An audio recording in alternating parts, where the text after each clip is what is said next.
Sean bienvenidas y bienvenidos alumnos de tercero de secundaria a esta emisión de Aprende en Casa 2, donde trabajaremos la asignatura de lengua materna. Recuerden que su participación es muy importante, ya que de ella dependerán sus aprendizajes. Yo soy Leslie Mendívil y en esta ocasión tengo el gusto de presentarles al maestro Josian García, quien se encargará de dirigir esta sesión. Bienvenido, maestro. Muchas gracias. Es un placer estar con todos ustedes, acompañándolos y guiándolos para fortalecer sus conocimientos del lenguaje. En esta sesión proponemos identificar el lenguaje figurado que se usa en algunos poemas. Por eso lo hemos titulado Los poemas y el lenguaje figurado. El aprendizaje esperado de esta sesión es analizar el lenguaje figurado en algunos poemas. Durante las actividades aprenderemos que cada poeta utiliza el lenguaje y términos diferentes para referirse a un mismo objeto, puesto que cada autor representa al mundo de distinta manera y busca despertar diversos sentimientos mediante el lenguaje. Acompáñenme, vamos a conocer por qué la poesía requiere de un uso especial y particular del lenguaje donde se conjuga la sonoridad y el significado de las palabras. Es importante que tengan cuaderno y bolígrafo para tomar nota de aquello que consideren importante. No es necesario que escriban todo. Será suficiente con que anoten palabras clave que les ayuden a entender lo expuesto en la sesión. Su libro de texto también es una valiosa herramienta que apoyará todo su proceso de aprendizaje. Pero recuerden que lo primordial es prestar atención. Es importante que la familia o quien los acompañe, en la medida de lo posible, participe en su proceso, ya sea mediante algunos juegos o dialogando, para que pongan en práctica lo aprendido en la sesión. Realizaremos algunas actividades para fortalecer ese conocimiento. Para dar inicio a esta sesión, les compartiré la lectura de un poema del autor mexicano David Huerta, titulado Adivina los colores de estas cosas. Es importante que escuchen con atención y sigan la lectura desde su pantalla. Adivina los colores de estas cosas. Ramito de pino, fuente de esmeralda, agua de piscina, cielo en primavera, manzana madura, cachete apenado, sol de mediodía, canario en un árbol, bata de enfermera, nieve del invierno, carbón apagado, hoyo en el espacio. ¿Les gustó el poema? A mí me parece interesante cómo selecciona y usa las palabras. Si se fijan, son palabras que usamos todos los días, como carbón o manzana, pero al colocarlas en el poema les da un significado distinto y nos transmiten también un sentimiento distinto. Como pudieron darse cuenta, las palabras que utilizó David Huerta para definir los colores crean una imagen en nuestra mente para referirse a otra cosa parecida. Digamos que las palabras están en el poema para ayudarnos a construir otra idea. Por ejemplo, si se está hablando de colores y dice manzana madura, aunque no nos diga expresamente el color, sabemos a qué color se refiere, ¿o no? Es decir, las palabras en el poema no tienen un sentido literal. El significado de cada una de ellas cobra un significado distinto que cada lector le da de acuerdo a sus referentes y contexto personal. Si observaron detenidamente, también pudieron darse cuenta que en el texto se subrayaron algunas frases. ¿Recuerdan cuáles son? Veamos con atención. Fuente de esmeralda, cielo en primavera, cachete apenado, canario en un árbol, nieve del invierno, hoyo en el espacio. De las frases subrayadas, seleccionen solamente 2 y anótenlas en su cuaderno.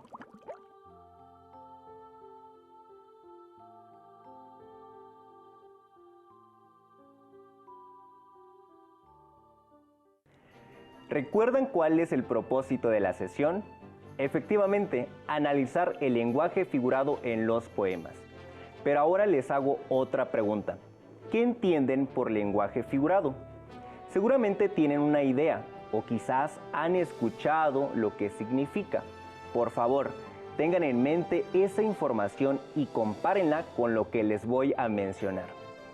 El lenguaje figurado generalmente hace referencia a la semejanza entre dos objetos y esta puede ser real o imaginaria.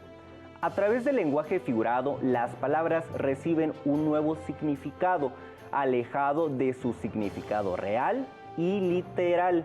Aunque el propósito de nuestra sesión está enfocado a analizar el lenguaje figurado en los poemas, es importante comentarles que este no es exclusivo del lenguaje poético, ya que en nuestra vida diaria utilizamos el lenguaje figurado cuando hablamos con nuestros amigos, con nuestra familia, aunque a veces no nos demos cuenta. ¿Se han percatado de esto? Les daré 3 ejemplos para profundizar en lo que estoy diciendo. Fui a comprar un celular y me costó un ojo de la cara. Cuando se hace alusión a la expresión un ojo de la cara, se refiere a que es muy costoso. Estando aquí afuera me estoy muriendo de frío. La expresión muriendo de frío indica que tiene mucho frío. Este es el fruto de nuestro trabajo. Se refiere a una recompensa obtenida. Así como estos, hay más ejemplos que podría mencionar del lenguaje figurado en nuestra habla cotidiana, pero imagino que ya han recordado algunas otras expresiones que suelen usar. Regresemos a nuestro propósito de esta sesión y continuemos aprendiendo del lenguaje figurado en el contexto literario, particularmente de los poemas. Presten atención al siguiente poema y traten de identificar el lenguaje figurado en el texto.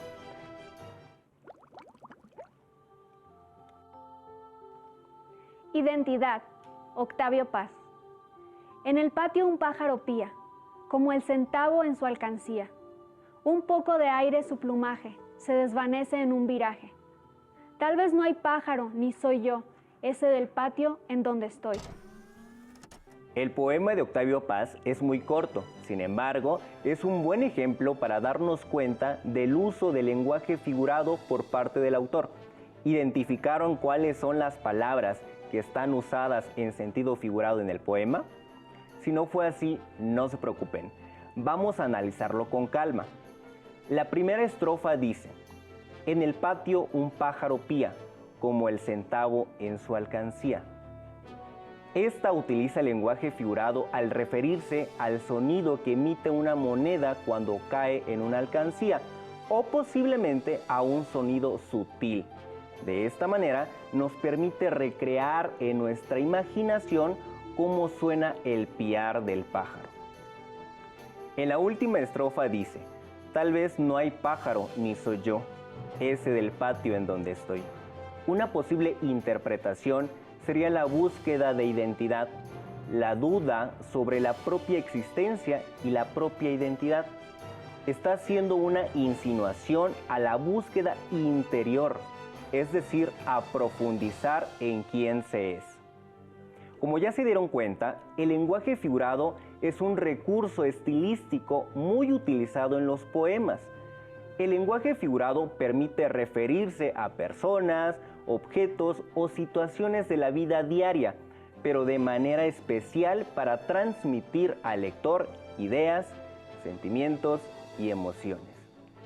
La poesía crea un lenguaje artístico en el que las palabras no tienen un significado literal y crea nuevos significados de acuerdo con el contexto histórico y social de la época que esté representada. De ahí la influencia que suelen manifestarse a través de diferentes movimientos literarios. A este uso del lenguaje figurado se le llama también metáfora, cuando se usa una frase o palabra para referirse a otra. Claro, maestro, como cuando usó los cachetes o la manzana para referirse al color rojo, ¿no? O la palabra carbón para que pensáramos en el color negro, ¿es así? Sí, es así. Y ahora que cuentan con más información para comprender cuál es la función de la metáfora, los invito a escribir el significado de las 2 oraciones que escogieron del poema de David Huerta que analizamos. No se preocupen por el tiempo, tienen el suficiente, ya que la revisaremos antes de finalizar esta sesión. Maestro, hemos escuchado hablar del lenguaje literal en oposición al lenguaje figurado. ¿Cuál es la diferencia entre estos dos? Son diferentes, como ya lo mencioné. El lenguaje figurado consiste en usar palabras o expresiones con un significado distinto al que comúnmente les damos. Las palabras o expresiones en sentido figurado cobran sentido de acuerdo con el contexto, la situación y el propósito con el que se usan. El lenguaje literal evita confusiones, ya que las palabras se usan exactamente con los significados que se establecen en el diccionario. Este tipo de lenguaje es el que encontramos en los textos científicos, artículos de opinión, ensayos, noticias o instructivos, ya que es muy importante que el significado del texto sea el mismo para todos y no tenga lugar a dudas. En cambio, el lenguaje figurado cambia el significado literal de las palabras y permite que el texto tenga múltiples interpretaciones, como veíamos en el poema de Octavio Paz. No sabemos exactamente qué quería decir Paz cuando escribió. Tal vez no hay pájaro ni soy yo, pero podemos construir nuestra propia interpretación a través de las palabras que propone.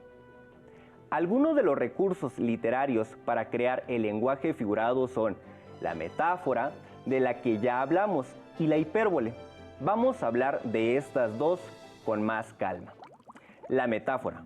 Una metáfora es una expresión relacionada a un objeto o idea particular, pero que se aplica a otra palabra o frase para dar a entender que hay una similitud entre ellas.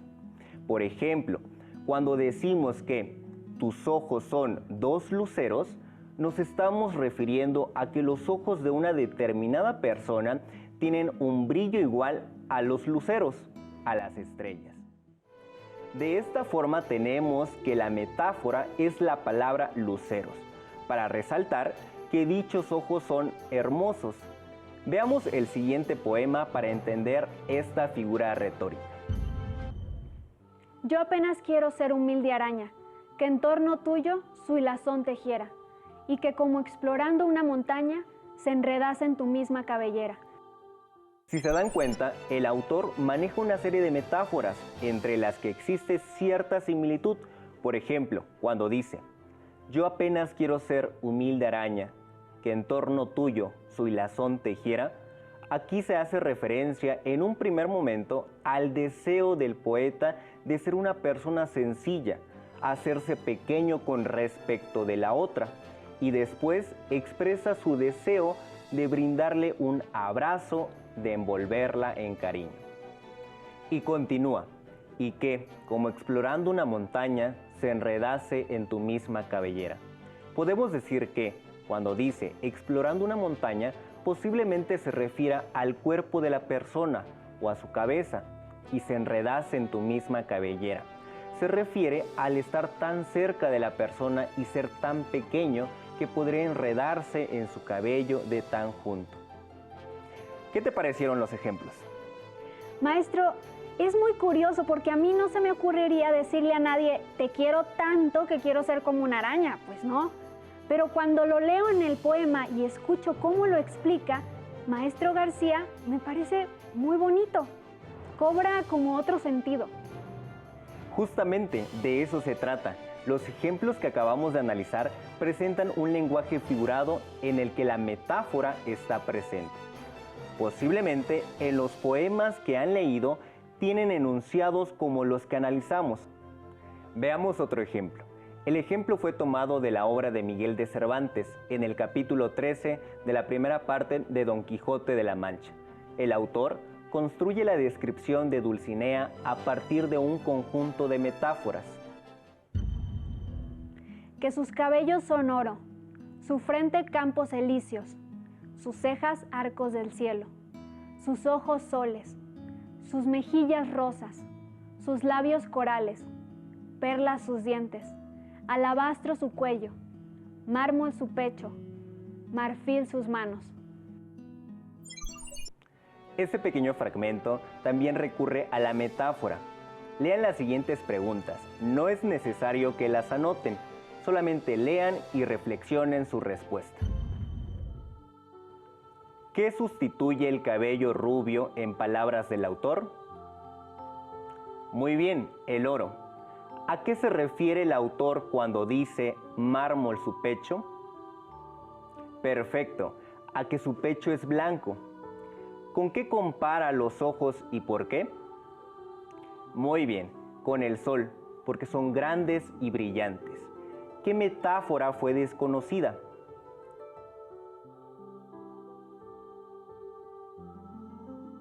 Si pensaron en su frente de campos elíseos, se refiere a que su frente es el paraíso, porque según la mitología los campos elíseos estaban junto al cielo. Sus cejas arcos de cielo se refiere a que son un arco tan perfecto como el arco iris. Perla sus dientes y marfil sus manos alude a la blancura de la piel y los dientes. Recuerden que cada persona puede dar una interpretación diferente dentro de los límites que nos dé el texto, pero puede que no sea así, o habrá ocasiones en las que tengamos la misma idea. Otro recurso que se utiliza en el lenguaje figurado es la hipérbole. Veamos en qué consiste. Hipérbole es una figura literaria o retórica que consiste en exagerar un hecho o una característica. Por ejemplo, la nariz del rey medía 1 metro, llueve a cántaros, me derrito de calor. Como mencionaba al inicio, en nuestra vida cotidiana empleamos constantemente el lenguaje figurado. Lo empleamos y mucho más cuando estamos enamorados. Pongan atención a los siguientes ejemplos. Identifiquen las palabras o expresiones que representan exageración y escríbanlas en su cuaderno. Identificar expresiones que representan exageración. Te buscaré hasta debajo de las piedras. Bajaré las nubes como algodones de azúcar para demostrarte mi amor. Mi corazón explota cada vez que me miras. Eres la persona más hermosa de todo el mundo. ¿Cuántas de estas frases representan exageración? Uy, pues yo creo que todas, ¿no, maestro? Si su respuesta fue que todas, efectivamente, están en lo correcto. Las 4 expresiones hacen alusión a la exageración. Desde que buscaremos hasta debajo de las piedras a una persona, cosa que no puede ser porque no cabe, hasta lo de que explota el corazón porque no explota en realidad, y así sucesivamente. Todas estas frases que pueden sonarnos familiares expresan exageración y pueden calificarse como hipérboles. Ahora que cuentan con más elementos, pongamos a prueba lo aprendido. Acompáñenme a escuchar un poema de William Blake titulado La mosca. La mosca. Pequeña mosca, tus juegos veraniegos mi atolondrada mano se ha llevado. ¿No soy yo una mosca como tú? ¿No eres tú un hombre como yo? Pues bailo y bebo y canto hasta que alguna mano ciega se lleve mi ala. Si el pensamiento es vida y fuerza y aliento, y el carecer de pensamiento es muerte, soy una mosca feliz, así viva o muera. ¿Se percataron del lenguaje? Lo subrayado corresponde al lenguaje figurado. Por ejemplo, cuando dice, soy una mosca feliz, así viva o muera, ¿a qué creen que haga referencia? Las interpretaciones pueden variar. Yo les daré la mía. Posiblemente el autor trate de decir que sin importar cómo seamos, las carencias que tengamos, problemas u obstáculos que enfrentemos, tratemos de ser felices, ver el lado positivo a la vida y disfrutar lo que tenemos. Cuando escribe el pensamiento es vida, ¿qué creen que signifique? Se puede entender de la siguiente manera. Leer, informarse, estudiar y aprender equivale a vencer la ignorancia y nutrir nuestros conocimientos. El carecer de pensamiento es muerte, sería lo contrario. Se refiere a las personas que eligen la ignorancia que prefiere no pensar, no reflexionar, no enterarse de las cosas. De manera general, el poema nos trata de decir lo corta que es la vida, lo poco que pueden durar las cosas, lo frágil del ser humano cuando se enfrenta a determinados obstáculos. También busca decirnos que seamos felices tal y como somos.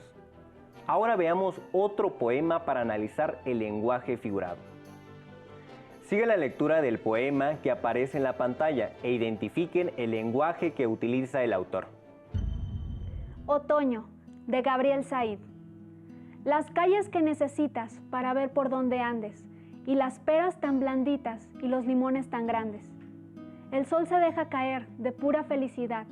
Las hojas quieren saber que viven en la ciudad. Y viven las piedras vivas y los árboles de oro. Viven las tardes cautivas, pero por ellas no lloro. Lloro por el triste fin de los árboles del día. Lloro por este jardín que murió de geometría. Pero tú no llores más que el otoño en tu pelo, y sé que te olvidarás de la nostalgia del cielo, porque el amor da de sí, y los zapatos también, y te olvidarás de mí, y te olvidarás de quién. ¿Lograron identificar algunas oraciones en las que se usa el lenguaje figurado? Les presentaré ahora mi interpretación del poema Otoño. El sol se deja caer de felicidad. Hace referencia a los rayos del sol que iluminan todo a su alrededor. Las hojas quieren saber que viven en la ciudad. Aquí hace mención al movimiento de las hojas de los árboles, árboles de oro. Alude al color amarillento de las hojas de los árboles en otoño. Viven las tardes cautivas, tardes aprisionadas. Lloro por el triste fin de los árboles. Se refiere a que los árboles van quedando desnudos, sin hojas, anunciando el otoño. Lloro por este jardín que murió de geometría. La tristeza que invade a las personas al ver que su jardín va perdiendo ese brillo y caen las hojas dejando solo ramas. También podría referirse a las diferentes formas en las que se obliga a crecer a los árboles y arbustos. El otoño en tu pelo está. Compara el color rojizo o los tonos cálidos del otoño con el cabello de una persona. Sé que te olvidarás de la nostalgia del cielo.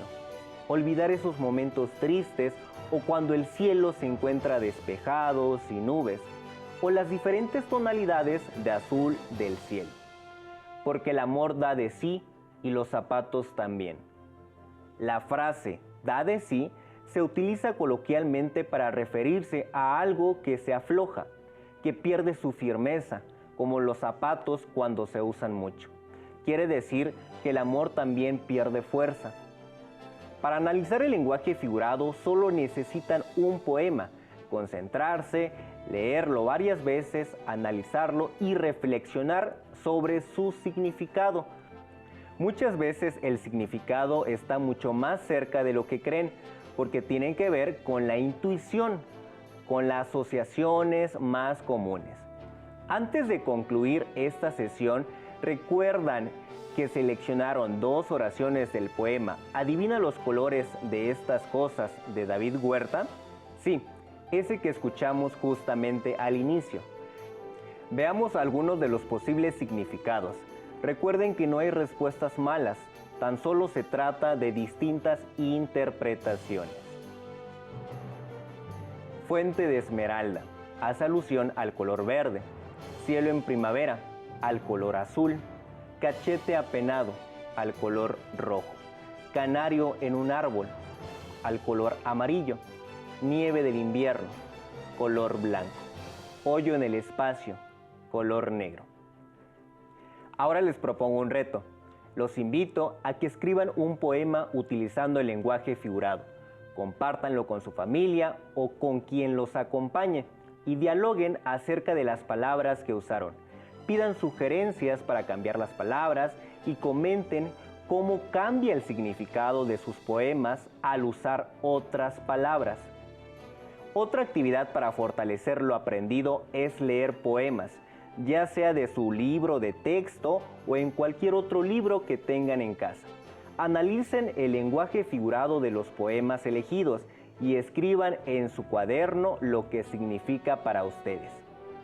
También pueden preguntar a sus familiares o amigos si conocen algún poema que les quieran compartir. Una vez que lo transcriban en su cuaderno, analícenlo e identifiquen aquellas palabras propias del lenguaje figurado y escriban su posible interpretación. Si quieren leer otros ejemplos o fortalecer alguno de los contenidos que hemos explicado, los invito a que revisen su libro de texto. Sigan leyendo poemas e identifiquen más formas de expresarse a través del lenguaje figurado, como parte de los recursos estilísticos con los que suelen trabajar los poetas. Muchas gracias por su atención y recuerden que juntos seguimos aprendiendo. No olviden que la participación de la familia es importante porque juntos aprendemos más. Hasta la próxima. Listo, terminamos, pero aún nos queda mucho por explorar y descubrir. Así que nos vemos pronto aquí en Aprende en Casa 2. ¡Hasta la próxima!